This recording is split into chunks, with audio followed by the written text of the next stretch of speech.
I think that it has a lot to do with the perspective that they have. They're not, looking at a situation through a pinhole. They've been afforded the opportunity to get perspective. So how do you get perspective? Well, you listen without interrupting to everyone involved. If there's a situation, you're like, I want to understand where you come from. I want to understand where you come from. Not with a tell me what you think so that I can tell you how you're wrong. Like, just tell me how you got to where you're at. Tell me how you got to where you're at. You can learn a lot about, say, a historical figure by reading several books, and some books will be written as though they are the villain, and some books will be written as though they are the heroine. There are as many perspectives about whether a person or an event was good or bad as there are people and events. But if you read all of one account, one book, and you read a chapter or a paragraph of a different book, your attention has been heavily manipulated. You're not given any of the context or any of the events that this one wanted to leave out. And with relationships, a lot of times we are that familiar book. I'm my own familiar book. I know where I came from. I know how I came to the conclusions I've come to. I know my own history. So if I want to appreciate someone else as much as I appreciate my own opinion, I have to actually listen and understand and dig in. And let's say it's between me and one other person. I also want to understand what their family thinks about the situation. What details are they leaving out that I don't know about? What details am I suppressing or just deciding aren't relevant, so I'm just leaving them out? If I'm a firm believer that with transparency, everything is available for everyone to understand and make their own decisions. Most people and in most situations, you're going to be able to find common ground. You're going to be able to get along, because unless there's, somebody that's truly psychotic that you're dealing with, that can't be reasoned with, there's a good chance that most people are decent. I know that's not what some people would like to think, but if you just discount, like, oh, most people are just terrible, most people are bad, most people are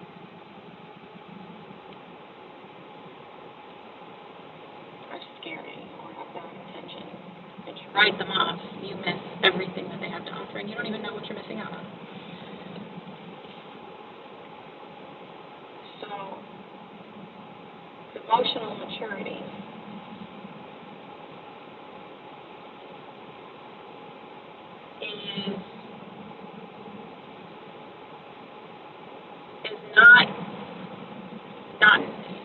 it's not being so grown up, so complete that you don't need anybody else's opinion or input.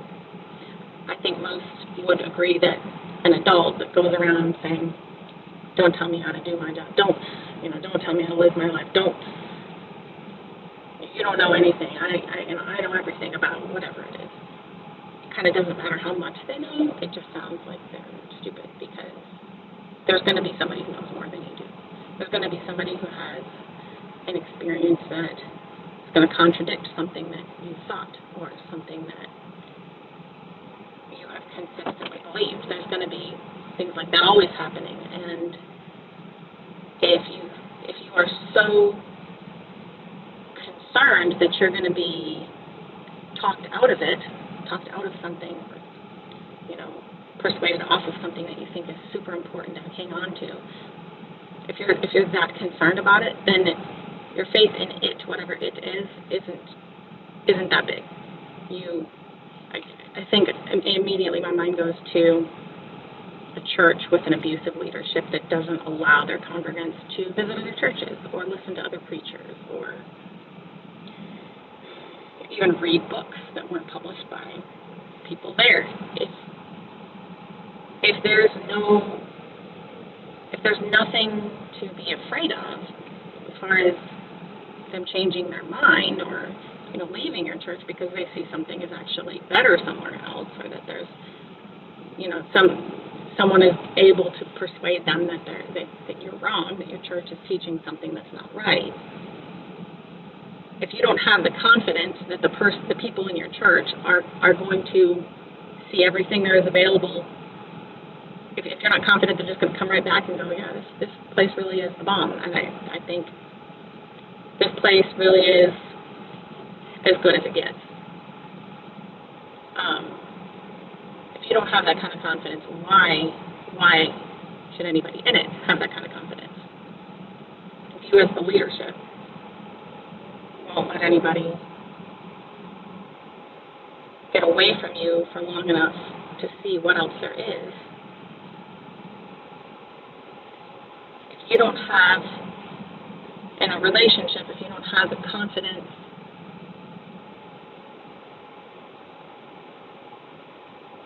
that a person in a relationship with you is going to stay with you or is going to want you in their life, if you, let's say it's your friend and they need to be your only friend, and your best friend totally monopolizes your time and your attention, and we got to do everything the same, and I need to be like everything to you, and as soon as you make another friend, it's not that they like suddenly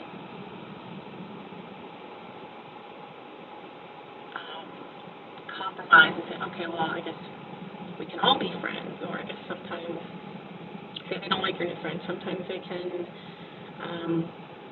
you can do things with them that you like that I don't really care about, and sometimes I'll do stuff with you that she doesn't really care about or whatever. But what happens with abusive people, let's say a friend is abusive, and they need to be the sun, moon, and stars to you, they need to be everything. And as soon as you start hanging out with somebody else, they just cut you off. It's like, well, I didn't need you anyway. Because they see the writing on the wall. They see that, what? They're going to see how selfish I'm being. They're going to see how, how much better a friendship actually can be. And they're not going to want me around. And I know I'm, bad at this. So I don't want to get dumped. I don't want to be rejected. And I'm afraid of being rejected. So I'm just going to end it. You have people who have been in multiple romantic relationships or marriages even, that they just recycle them because they see that, if even if, say, the person just wants to spend time with their family, their cousins, their parents, if the person you're with is seeing that as a threat to your relationship, like you're somehow being disloyal, or, let's say the family, because this person is, maybe a little possessive or controlling, the family doesn't necessarily like them that much. So you say, well,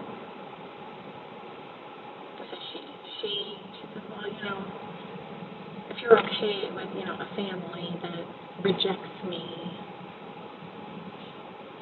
because, they just think I'm not good enough, well, then you're rejecting me too.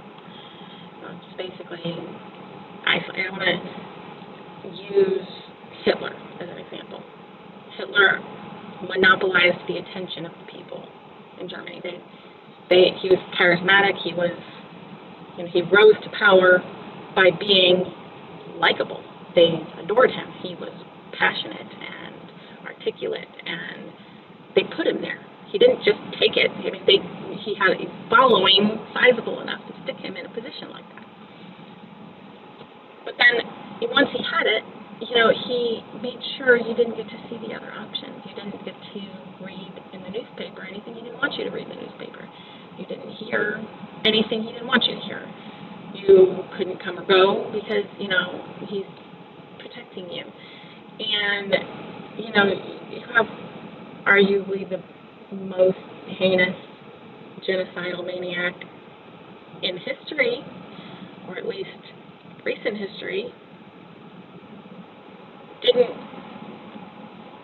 do all these things against the will of the people that he was an authority over. And these were adults. These were competent, educated adults. How much more easily is it, let's say you're a teenager or a kid, how much easier is it to manipulate a kid by monopolizing their time? If you aren't confident in the validity or the depth or the longevity of the relationship that you have with a child, that you say you need to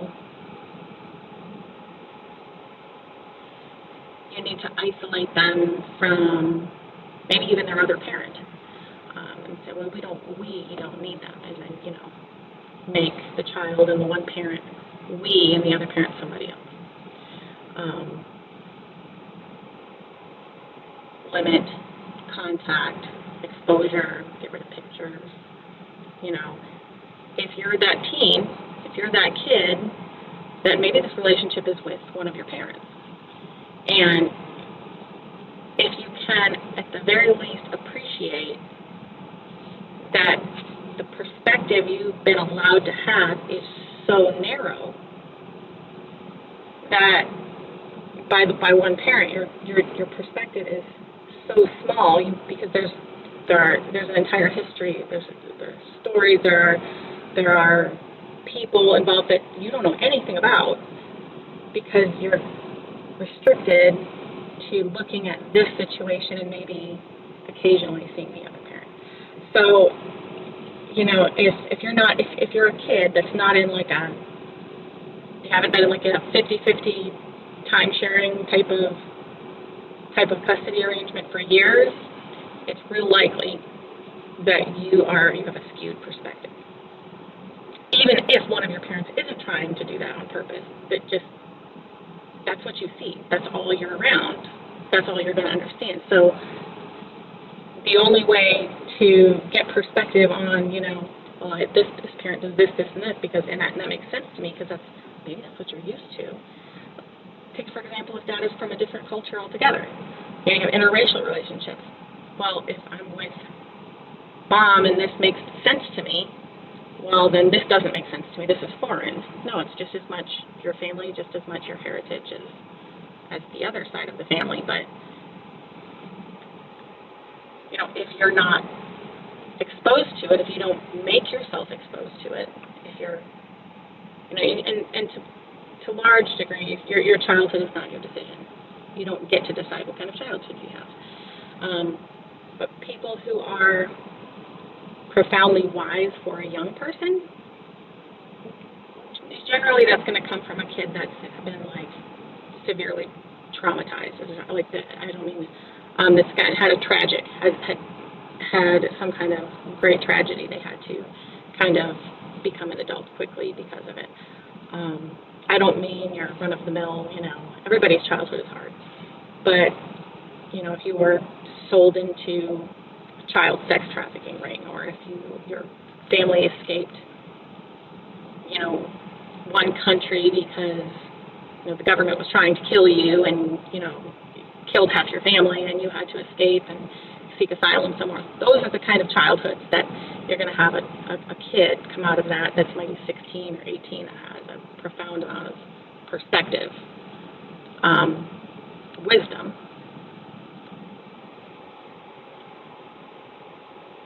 understanding about just life and people in general. Besides tragedy, it's going to be age. It's going to be experience. A lot of years, old people are just wiser than young people generally. But if you think that you might not be emotionally mature, and you're watching this and you're thinking, well, how do I kind of troubleshoot, like, or how do I get emotionally mature? Maybe you're not that old, and like, well, more time will bring me more opportunities to get that perspective. But by adulthood, you should be able to get along with most people, first of all. And if you can recognize when you might have been restricted from having those experiences you get from being in school, from being at work, from being able to freely see and spend time with members of both of your parents' families, travel, read.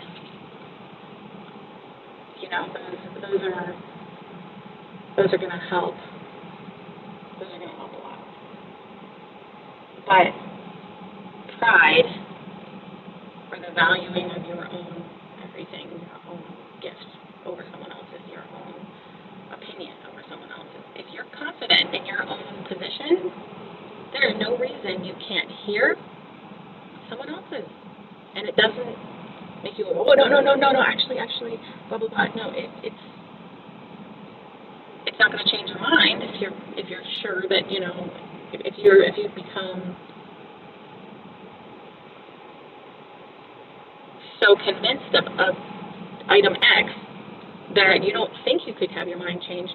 But if you could, if the evidence, if the testimony of whatever it is overwhelming enough that actually you find out that you were wrong, what does an emotionally mature person do?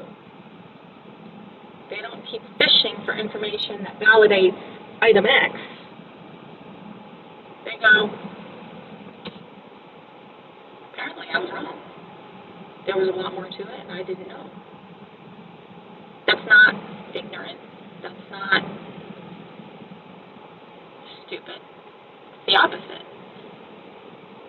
The most wise people will be the first to say, I don't know everything. There's just too much to know. And the more you learn, the more you realize how much more there is to learn on any given topic.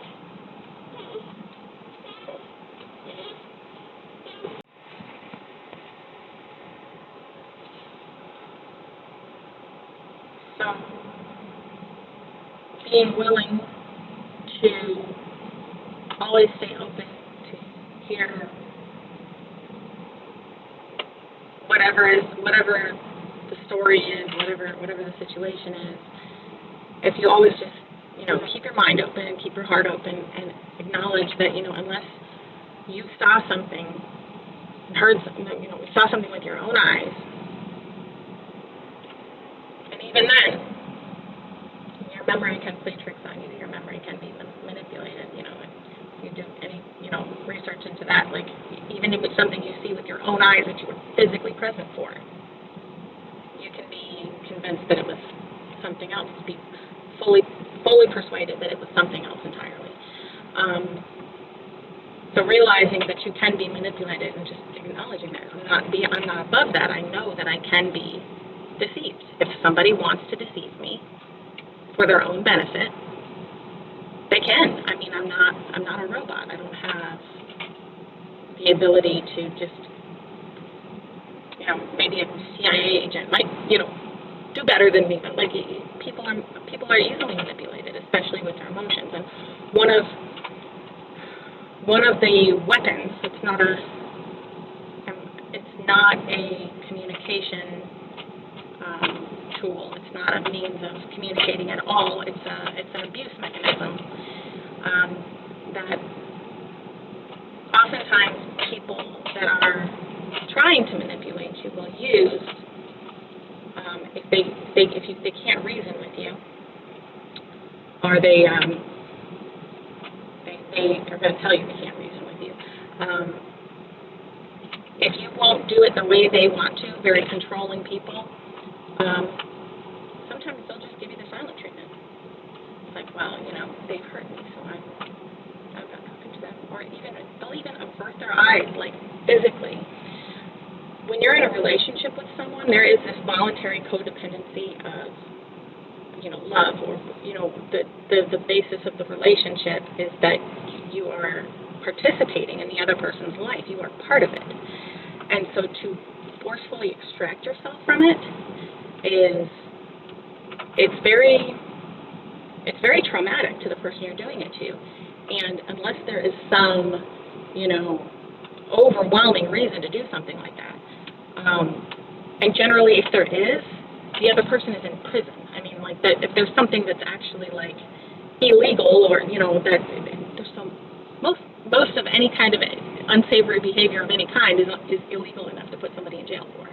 So if they're not in jail and you're just forcing yourself out of someone's life, or staying, but let's say you're married, staying but refusing to talk to them, not even looking at them. You're depriving someone of this emotional connection. And in a relationship like that, a marriage, that's especially destructive, because it's not like they can just go, oh well, and then they just have someone else to fill that void. You would like to think that there's just one spouse. So you are deliberately withholding from them something they need, something that they literally depend on, and it's not any worse really than depriving their spouse of food and saying, I'm not going to give you food until you do it my way, or admit that I'm right. So if it's a basic need like that, the emotional connection that you would have with your spouse, or with a parent, or with somebody that relies on your presence in their life, that they've decided to construct their life in such a way that there is a spot for you, and to just cut people off, or excommunicate, banish people, shun them, or even just stay in the same house and give them the silent treatment and just be not there, even though you're physically there. That's all up there with abusive, highly abusive behavior of manipulative people. And if you can't persuade someone to think or do something you want them to do, it may not be because they're just too stupid to understand it. They have, however old they are, they have that many years times 365 days of experience. And even if they're younger than you, like, their life experiences have brought them to where they are. And you have Christians that are fiercely Democratic. You have Christians that are fiercely Republican. You have people who are absolutely sure. So you have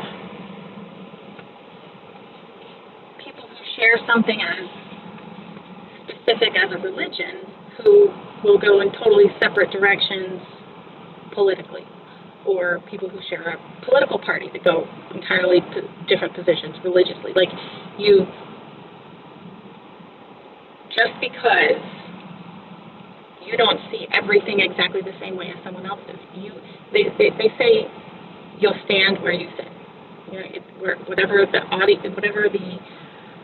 the arena of activity that you've been surrounded with, that's all you've seen.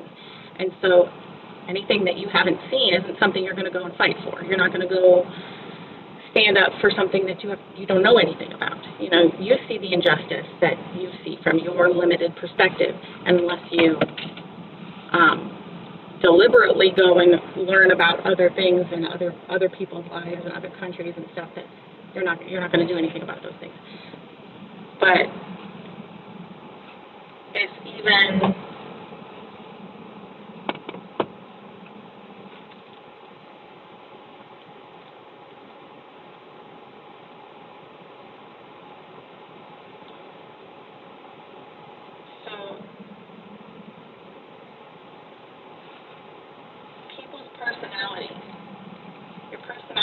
something that they say is developed by the time you're 5. You have no control over what kind of personality you're going to have. It's arguable that a good deal of your personality isn't even learned. It's biological, like you inherit it. There are tendencies that people who have never seen each other all share. Your personality isn't good, bad, or otherwise. It's just your personality is your personality. And, I think that any two people, regardless of what personality type they are, can have a relationship. Whatever personality, you can have a healthy, whatever type of relationship it is, you can respect and value that person's gifts. And, never mind the person. I think there are some people that are going to be better suited for certain jobs or better suited for certain tasks because of their personality. But it doesn't say if you are a more outgoing person or a more, shy person. It doesn't. That says nothing about your virtue. That's just your personality.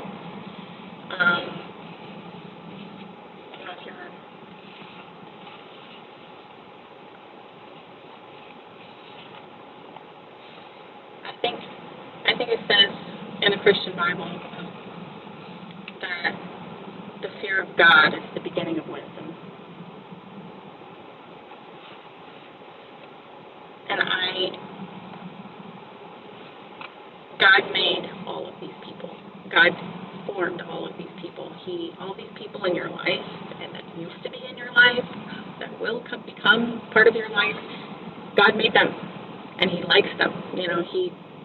He loves them enough to just keep making their lungs fill with air. I mean, He loves people. And if God Himself values these people so much that He would go to the lengths He did for them, if you had any respect to your Father God, any fear, any of what, ultimately He has the ability to do or not do. Like, if that existed, if you actually had any kind of faith in God, and you believed those things, how could you not always lean on the side of loving people, including people, understanding people? These people, I know these people, and everybody's bad, and everybody's scary, and I'm just going to hide under my rock now, and somehow be a Christian. It applies to everyone. Like, hiding under a rock isn't going to serve you well, and it's going to make it impossible for you to serve anybody else.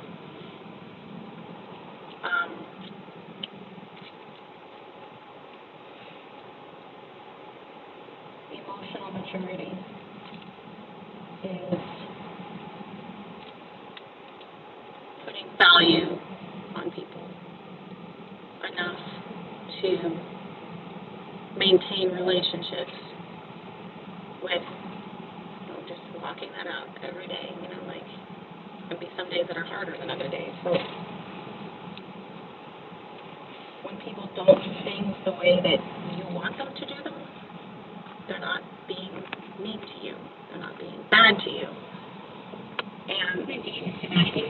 And they're certainly not being, toxic or abusive just because they don't do what you want, particularly if they're in a position of authority over you. And so one or the other of you gets to have the ultimate say. I mean, some relationships aren't like that. But like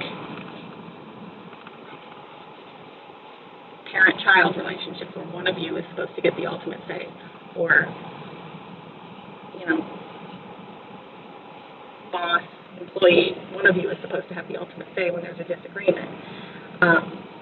Many marriages are built on that principle that one person has the ultimate say when there's a disagreement, but it doesn't mean that they're being bad to you because they don't do it your way.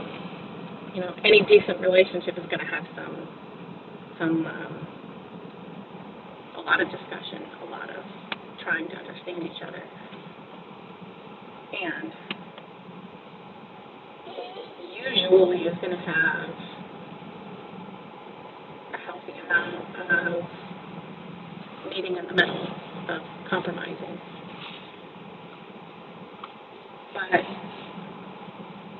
when someone doesn't do something you want, hey, Petey.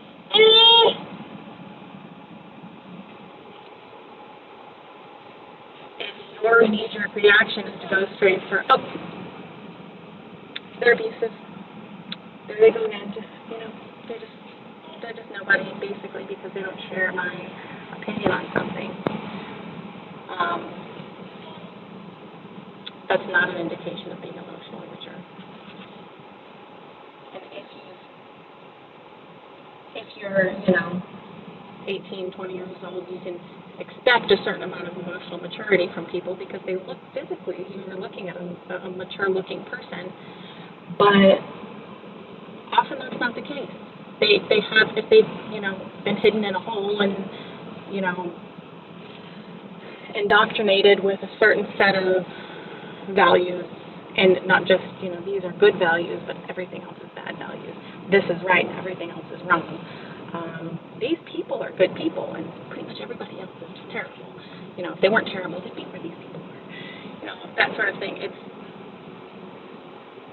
If they haven't been given any of that opportunity, you might be looking at a full-grown, tall person that is as emotionally mature as a 4-year-old. But the words abusive and toxic, they're highly overused, I think. Look for generational patterns. If you're trying to work on yourself and identify where some of the relationship issues are coming from, why can't you keep friends? Why don't you have any friends that stick around for very long?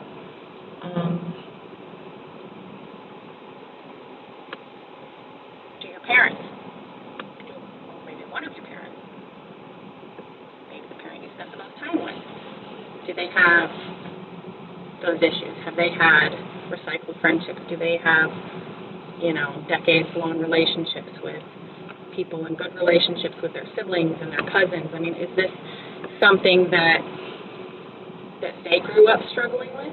What about their parents? Do you know them? Do you know who their, do they have any childhood friends that they still keep up with?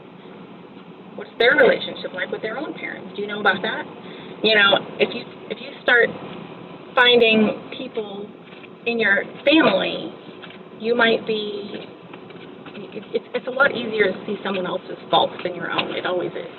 So if you can identify an issue and go, oh, Grandma also has that issue, or Grandpa also has it, whatever it is, it's like, I see where they got that from, and start to just swallow that bitter pill of, I think that might be what I'm doing. It doesn't look the same to me when I do it. I think that I'm being very smart and just looking out for myself, and I'm just, refusing to tolerate abuse. When actually you're being abusive. I'll share something about my own childhood. My parents divorced when I was about 9, and I did all through school. I just thought people were mean to me. I thought they snobbed me. I thought they weren't interested in being friends with me. So defensively, because I felt like I was being attacked when I later figured out that I wasn't, I put up these walls, and when you build walls instead of bridges, it says keep out, I'm not interested in being friends with you. So, even in elementary school, I remember there was a group of girls that they were friendly to each other, and I was never included, I was never invited, I was never felt welcome. And then years later, after actually getting the opportunity to get some perspective and learn some things, and I still didn't think of that situation any differently, but I learned a lot. And then I ran into one of those girls, and she's like, I know you, and we're like, oh, we went to the same, we were in Miss Whatever's class, and she's like, yeah, and I'm just thinking, man, these girls were mean to me. They were mean to me. That's all I remember. I don't remember the specifics. I just remember being left out. I just remember they were mean to me. They didn't like me. And then she says, yeah, man, you sure didn't like us. Or you sure didn't like anybody, did you? And I'm like, what? She's like, yeah, you wouldn't, you just thought, like, nobody was, like, ever good enough to hang out with you, and everybody that, tried to talk to you, like, you just wouldn't even talk to them. And, she remembered it because it upset her enough to see someone rejecting her, like, and she was able to, like, give enough detail. This was, like, 10 years later.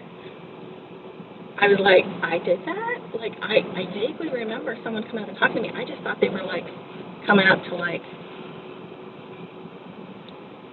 humiliate me or just be mean to me or make fun of me or something. So, I probably had, like, that face on that, like, what do you want?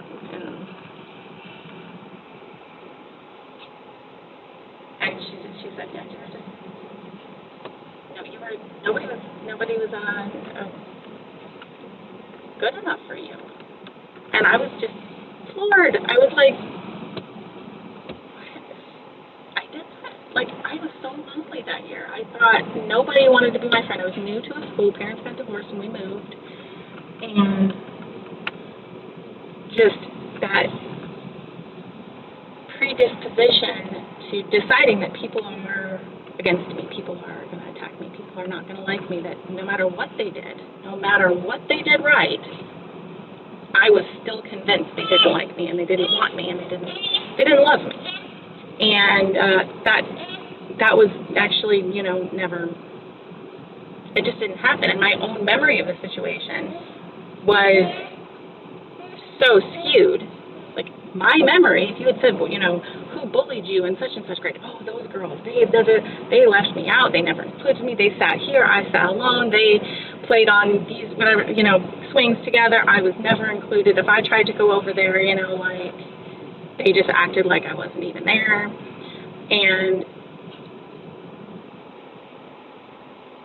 it turns out that actually I was the villain. I was the rude girl that just gave so much attitude, that defensively trying to protect myself from being vulnerable enough to actually have a relationship, that they were met with walls, not bridges. And if you operate on the presumption, the assumption that people are bad and they're scary and they're going to do bad things to you and they're going to take advantage of you and they're going to use you, no wonder you build walls. But it's not because of their behavior that you're building walls. It's because of your own presumptions. You are invoking you're invoking onto them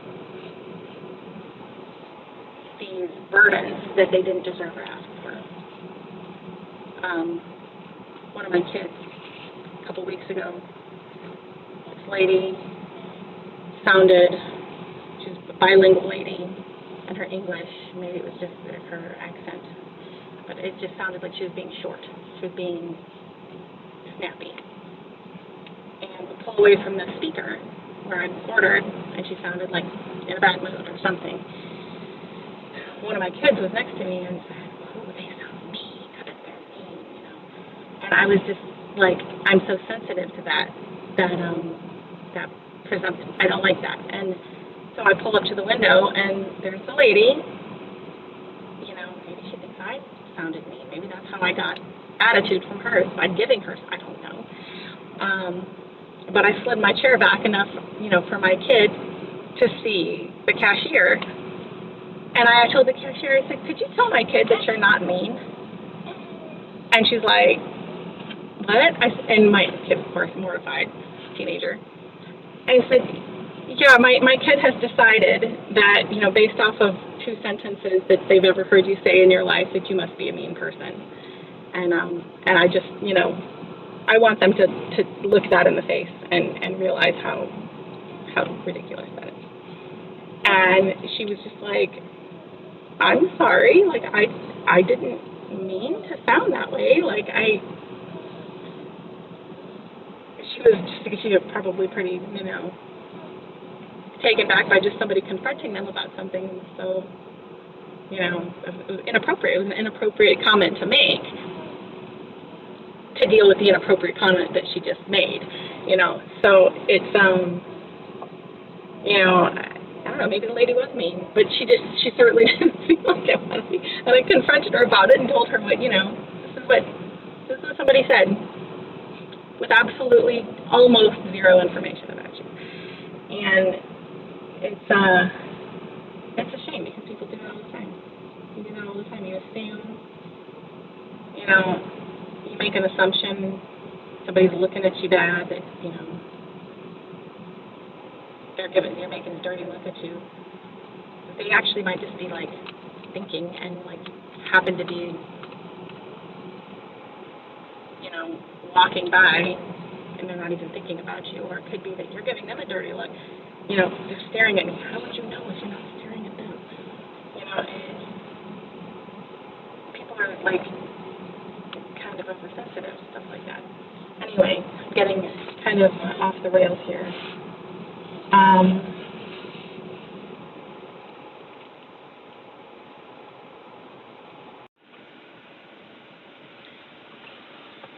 So, if you find that you are, or someone that has influence over you is, if you find that you are guilty of, you know, passing blame, like you know something's partly your fault, you kind of exaggerate the part that isn't, or altogether lie, and that gets into a whole other thing. If you haven't done anything wrong, there will never be a reason that you need to lie for yourself or for anybody else. If they've never done anything wrong, so to lie so that, or just say it a different way, this is all just dishonesty, you will never have peace. You will never, ever, ever have peace. I know some people say, like, it's okay, just tell me information that you think is relevant, or, you know, it's just say it like this. It's really, really, really destructive, and you'll find that it's actually difficult to remember which lies you told to which people, and it's exhausting and absolutely impossible to have a relationship with. Absolutely impossible. You will never have a healthy relationship if you lie to anyone. Like, it's not just to that person, because it's not possible to take the skills that you have learned, you know, if you stay out of trouble or avoid conflict or whatever it is that you lie for. It's impossible to not take that into all of your relationships, because you can't, like, isolate this one in the vacuum and then actually be yourself everywhere else, you know. So if you're going to lie in a relationship, you're going to lie in all your relationships. It's a character issue. It's not a situation issue. Lying is a character issue, not a situation issue. Lying is a character issue. If you ever have to lie on any level or anything at any time and say anything other than the truth and the whole truth, then you're being dishonest. You are denying someone information that they're asking for, that I assume they're entitled to. You can say, you know, if they're actually not entitled to, you know, some random stranger goes, so tell me this about your medical history. I mean, like, that's none of your business. But for the most part, the people who are asking you personal questions, they're in your personal, you know, your parents ask something of you because they love you and they want to know what's going on with you. Your siblings even, I mean, why hide things that they may actually be able to learn from? I mean, maybe you did something you're ashamed of. Maybe you did something they actually could help you sort out. If there's no reason to be ashamed of yourself, then there's never a reason to lie. And lying for someone else is only going to make things worse for them. They're never going to face their own issues. Just refuse to lie. Just refuse it. Just refuse to lie.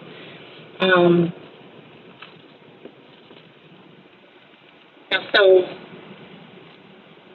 this manipulative kind of like exaggerating the truth, you know, in one regard and kind of minimize. This is how, like, when one event happens and you get several different people saying what happened, they're all witnesses and they're all, you know, they all have their own agenda, you know, they all have some history. They have their own,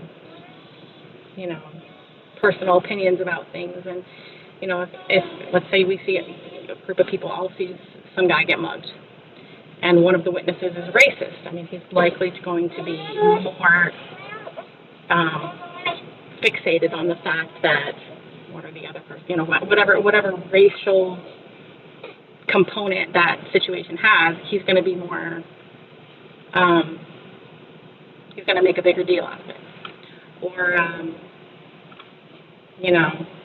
if it's a man that, mugged a woman or something, it's like, and you have a feminist in the group of witnesses, see, this is why all men are, such a problem.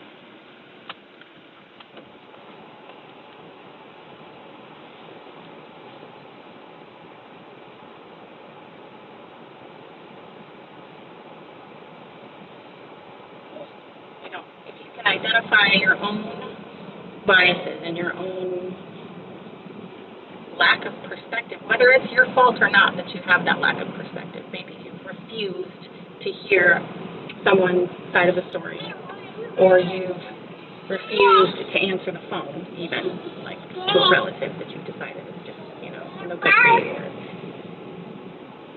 First of all, there's only so many relatives you get. You should take full advantage of all of them being in your life. But regardless of what happens, no matter what they've done, like, you only get so much family. And assuming you have family, like, it doesn't mean that they'll be the people that are the closest to you, but there's people that, you don't have, like, an ex-cousin. I mean, like, they just keep your family relevant and apprised of whatever is going on in your life, because it's, like a country, like your own country, people who have shared history and lineage and experiences, with your siblings and, things that other people are never going to understand, no matter how much you tell them about it. They're never going to understand it quite as well as the people who were there. And, just, if you're a person that has healthy relationship habits, encouraging other people that you know that you care about. It's like, hey, when's the last time you talked to your dad? When's the last time you reached out, put out another olive branch to whoever? I mean, like, in the Christian Bible, it says something about, making things right with a brother before offering your sacrifice to God. And, maybe brother whoever doesn't actually, care what you have to say, but as long as you keep not saying it, you just keep not saying it. Well, he doesn't want my apology. You have no idea what he wants. You have no idea what he needs. You have no idea whether, this person that you're offended by, you're actually maybe 99% at fault for the offense because of something you didn't even understand. And there's just this huge misunderstanding. You have got to bridge these relationship gaps if you have any prayer of forming lasting, healthy relationships. Just keep building bridges. And if building a bridge in any particular direction pisses someone off that is supposed to love you, it offends them or makes them feel inferior because you're not willing to cut someone off from your life, that person is not looking out for your best interest. They can talk in circles all they want, but if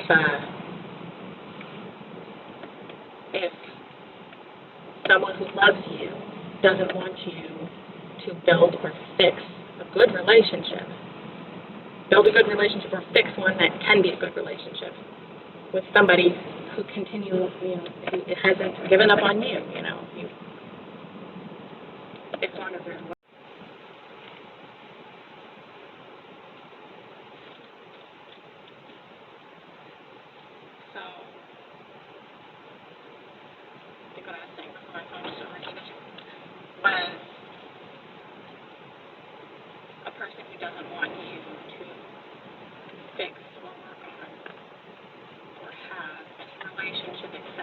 them.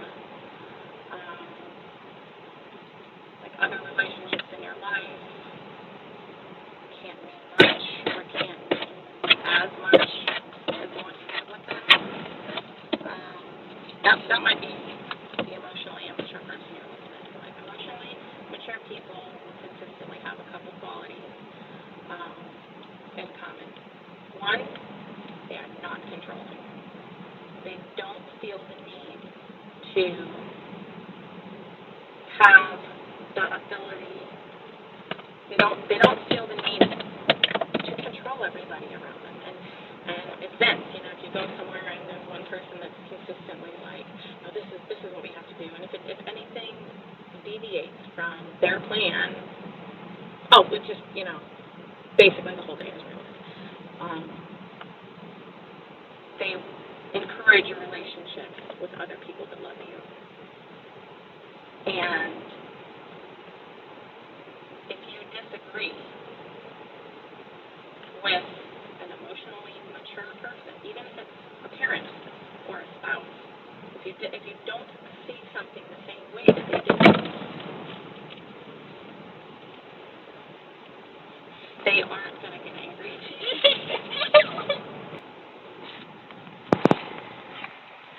Peter says, I've been talking too long, Mom. I'm awake. I want to. Say hi, Pete. Say hi, Pete. But they're gonna encourage you to have your relationships. They're not gonna be controlling your every move, and they're not gonna get their feelings hurt if you have a difference of opinion about something.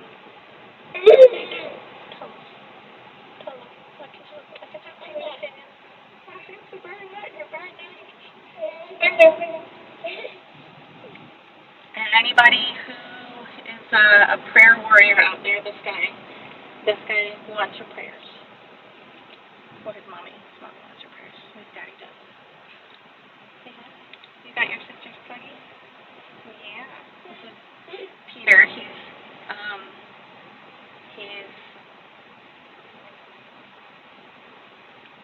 getting better. He was diagnosed with cancer in March. And here it's July. It's July now. He lost all his curls, but now we've switched treatment, so he's got fuzz coming back in, but it's blonde now when it used to be brown. He's such a nice little man. Tell him how nice you are. You want to tell him to pray for you? You going to tell him to pray for you, buddy? Tell him how cute you are. You